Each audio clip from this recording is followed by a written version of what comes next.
At 6:23 a.m. on December 8, 1941, Commander Tomomi Yamaguchi stands on the bridge of the aircraft carrier Hiryu, watching black smoke rise from Pearl Harbor 23 miles away. 47 years old, 26 years of naval service. His wife Yoshiko and 2 daughters waiting in Yokohama. The First Air Fleet has just crippled America's Pacific battleships. 8 battleships burning. 2,400 Americans dead. Japan controls the Pacific. But Yamaguchi stares past the smoke at something else. Merchant ships. Dozens of them. Rusty freighters. Oil tankers. Cargo vessels. Ships that look like they were welded together by farmers. Ships his intelligence reports called civilian vessels. Floating junk. America's industrial backbone. What he doesn't know will kill him. The numbers look impossible. America has 1,340 ocean-going merchant vessels. Japan has destroyed 8 battleships. Simple math says Japan wins. Japanese naval doctrine focuses on decisive battle. Sink the enemy fleet. Control the seas. Win the war. Merchant ships don't fight. They carry cargo. They run when warships approach. They don't matter in real warfare. Admiral Isoroku Yamamoto planned Pearl Harbor around this thinking. Destroy America's battle fleet. Force a negotiated peace. America lacks the warrior spirit for prolonged war. Americans love comfort. They buy refrigerators and automobiles. They don't sacrifice blood for empire. Hit them hard enough, fast enough, and they'll quit. Japanese intelligence estimates America can build maybe 200 new ships per year. Maximum. American shipyards are small, scattered, inefficient. Family businesses, local operations, nothing compared to Japan's integrated naval production. Mitsubishi Heavy Industries, Kawasaki Shipbuilding, centralized, efficient, military-focused. The math favors Japan. What Japanese analysts miss is sitting in a Baltimore shipyard on December 8, 1941, a man named Henry Kaiser, 69 years old, a road builder, not a shipbuilder, never built a ship in his life, doesn't know port from starboard. But Kaiser understands mass production. He built the Hoover Dam, he moved mountains to lay highways, he thinks in terms of assembly lines, prefabricated sections, around-the-clock shifts. Kaiser looks at traditional shipbuilding the way Henry Ford looked at handmade automobiles. One ship at a time, custom construction, skilled craftsmen hammering steel plates, taking 18 months to complete one vessel.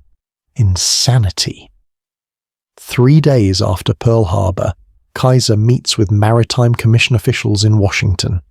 America needs cargo ships, lots of them, fast. The British are losing merchant vessels faster than they can replace them. German U-boats are sinking 500,000 tons of shipping per month. Without cargo ships, Britain starves. Without cargo ships, America can't project power across 2 oceans. Traditional shipbuilders shake their heads. 18 months minimum per ship. Maybe 14 months if they push hard. There's no way to go faster. Ships are complex, precision work. You can't rush quality. Kaiser disagrees. He proposes something that sounds like fantasy. Liberty ships, standardized cargo vessels, 441 feet long, 10 to 800 tons capacity, built in sections, welded together, launched in 244 days, then 180 days, then 120 days. Eventually Kaiser promises 70 days per ship. Maritime officials think he's lost his mind. Kaiser starts construction at Richmond Shipyard No. 2. January 1942, 6 months after Pearl Harbor. The first Liberty ship, SS Robert E. Peary, slides down the ways 244 days later. Not record-breaking, but proof of concept. American industrial capacity warming up. Meanwhile, Commander Yamaguchi dies at the Battle of Midway. June 4th, 1942, his carrier Hiryu burning. 3 other Japanese carriers sunk. Japan's most experienced naval aviators dead. the tide turning. But Japanese leaders still don't understand what's coming. They're counting battleships and cruisers, displacement tonnage, gun calibers, traditional naval metrics. They're not counting cargo capacity. By August 1942, Kaiser's shipyards launch a Liberty ship every 55 days. Still not fast enough. German submarines sink Allied merchant vessels faster than America replaces them. The convoy system helps, but ships are still dying. Kaiser revolutionizes everything. Traditional shipbuilding uses rivets, slower but reliable. Kaiser uses welding, faster but requiring new techniques. He hires welders from pipeline construction, bridge building, structural steel work. Women who never saw ships. African Americans excluded from other war jobs. Anyone who can hold a torch. Prefabrication accelerates the process. Instead of building ships piece by piece at the waterfront, Kaiser's yards construct entire sections inland. Hull sections, deck houses, superstructures. Railroad cars deliver completed sections to assembly areas. Cranes position them like building blocks. The breakthrough comes September 27th, 1942. SS Robert E. Peary launches exactly 244 days after construction began. Good time. But Kaiser's teams are learning, improving, finding efficiencies. The next ship takes 196 days, then 154 days, then 105 days. Japanese intelligence notices increased American shipping, but misinterprets the data. They see more cargo vessels in Pacific convoys and assume America is reallocating existing ships from Atlantic routes. Robbing Peter to pay Paul, weakening one theatre to reinforce another. Standard wartime resource shuffling. They don't realize America is building new capacity. November 12th, 1942. Kaiser's Richmond Shipyard No. 2 achieves the impossible. SS Joseph N. Teal launches 10 days and 14 hours after construction began. 10 days, from keel to launch. The entire ship built, assembled, launched, and delivered in less time than it takes Japanese shipyards to install a main engine. But this is a publicity stunt. A demonstration of capability under ideal conditions, pre-assembled sections, round-the-clock shifts, every resource focused on one vessel, not sustainable for mass production. The sustainable pace settles around 42 days per ship, still impossible by traditional standards. Japanese shipyards average 300-400 days per comparable vessel. American civilian shipbuilders are outproducing Japanese military yards by a factor of 7. If you want to see how this industrial revolution changed the war, hit that like button. It helps us share more forgotten stories like this one. Subscribe if you haven't already. By December 1942, 1 year after Pearl Harbor, American shipyards deliver Liberty ships faster than German U-boats can sink them. The mathematics of attrition reverse. Instead of cargo capacity shrinking, it expands.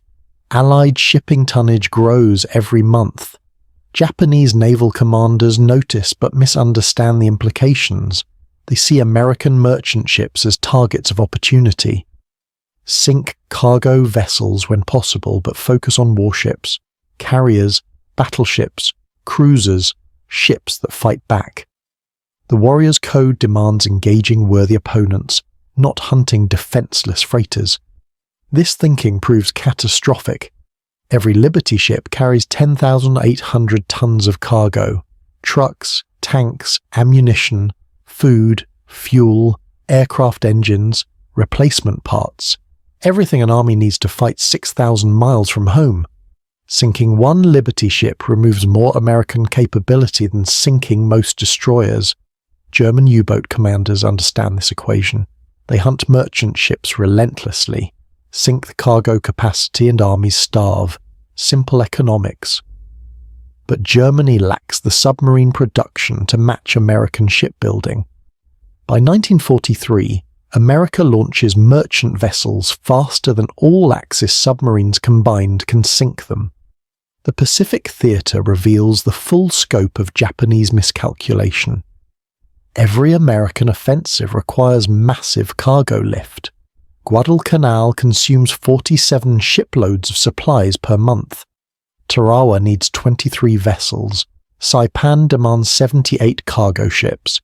Each operation strips Japanese-held territory of defensive resources while building American forward bases. Liberty ships make island hopping possible, not just tactically but logistically. Fast cargo delivery enables rapid base construction. American engineers land on conquered atolls and build air bases in 30 days, fighter strips in 2 weeks, fuel depots, ammunition dumps, repair facilities, hospitals. Complete forward operating bases constructed faster than Japanese forces can organize counterattacks. Japanese commanders watch in bewilderment. American industrial capacity defies understanding. How does a nation of shopkeepers and farmers outproduce the Japanese empire? Where are all these ships coming from? Intelligence reports provide clues, but Japanese leadership rejects the implications. American shipyards employ 1.7 million workers by 1943. Most have no maritime experience. Women make up 30% of the workforce. African Americans, previously excluded from defense work, constitute another 15%. Farmers, mechanics, construction workers, housewives, people who never saw the ocean building ships. This violates Japanese cultural assumptions about manufacturing quality. Precision work requires decades of training. Master craftsmen, generational knowledge. American mass production sacrifices quality for quantity. These hastily built ships will break apart in heavy seas.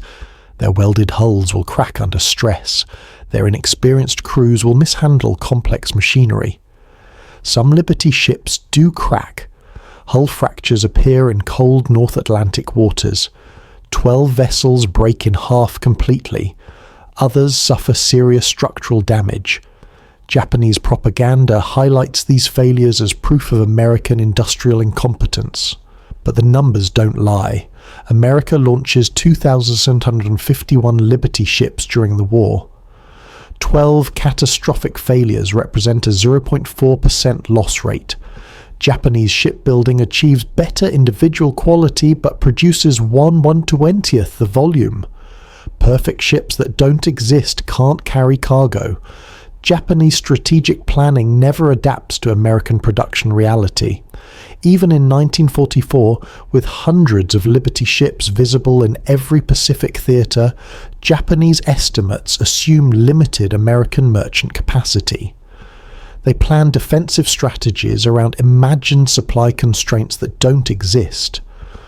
The Battle of the Philippine Sea, June 1944, demonstrates the consequences. Japanese naval forces launch Operation A-Go, expecting to catch isolated American task forces with limited resupply options. Instead, they face the largest naval armada in human history. 15 fleet carriers, 956 aircraft, supported by endless supply trains. Behind every American fighter pilot, every naval gun, every tank of aviation fuel stands the ghost of Henry Kaiser. Liberty ships deliver 2.3 million tons of supplies to Pacific bases in June 1944 alone. More cargo capacity than the entire Japanese merchant marine possessed at the start of the war. Admiral Jisaburo Ozawa watches his aircraft carriers burn and finally understands. This isn't a naval battle between worthy opponents. It's industrial warfare. Factory production versus warrior spirit. Assembly lines versus ancient tradition. America manufactures victory while Japan crafts defeat. The irony cuts deeper.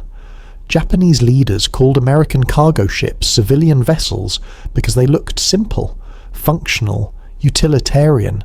No decorative metalwork, no traditional craftsmanship, just welded steel boxes designed to carry cargo efficiently. These ugly practical ships represent everything Japanese military culture despises. Mass production over individual skill, function over form, democratic efficiency over imperial tradition, the victory of accountants over warriors. But effectiveness trumps aesthetics in total war. By August 1945, American shipyards have launched 5,177 vessels, displacing 39 million tons. Liberty ships, victory ships, tankers, landing craft. More tonnage than all other nations combined built into the entire previous century. Japan surrenders surrounded by American supply vessels. Cargo ships stretch to every horizon. Floating warehouses full of occupation supplies, food for starving Japanese civilians, medicine for wounded soldiers, construction equipment for rebuilding bombed cities. The civilian ships that Japan mocked in 1941 now carry the tools of peace. Henry Kaiser dies in 1967, age 85. By then, his revolutionary shipbuilding techniques have transformed global maritime industry. Prefabricated construction, welded hulls, standardized designs, mass production. Every modern shipyard uses methods Kaiser pioneered building Liberty ships. But Kaiser's greatest achievement isn't technical, it's philosophical. He proved that democratic industrial capacity could overwhelm traditional military power, that ordinary people working with simple tools could outproduce elite craftsmen using ancient methods. That quantity has a quality all its own. Commander Taman Yamaguchi saw those civilian ships at Pearl Harbor and dismissed them as floating junk. He died never knowing they would carry the instruments of his defeat across every ocean on Earth. The last thing he saw was American industrial might made manifest in steel and steam and welded determination. Those ugly cargo ships represented something Japan never understood until too late.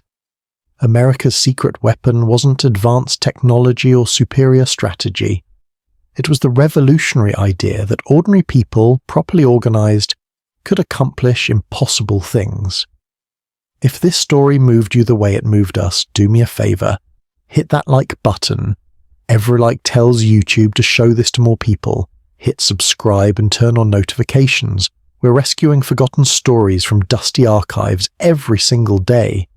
Stories about industrial warfare, unsung heroes, and the hidden battles that shaped our world. Real people, real heroism. Drop a comment right now and tell us where you're watching from. Are you from the United States, United Kingdom, Canada, Australia, Japan? Our community stretches across the world. You're not just a viewer, you're part of keeping these memories alive. Tell us your location. Tell us if someone in your family served in the merchant marine or shipyards. Just let us know you're here.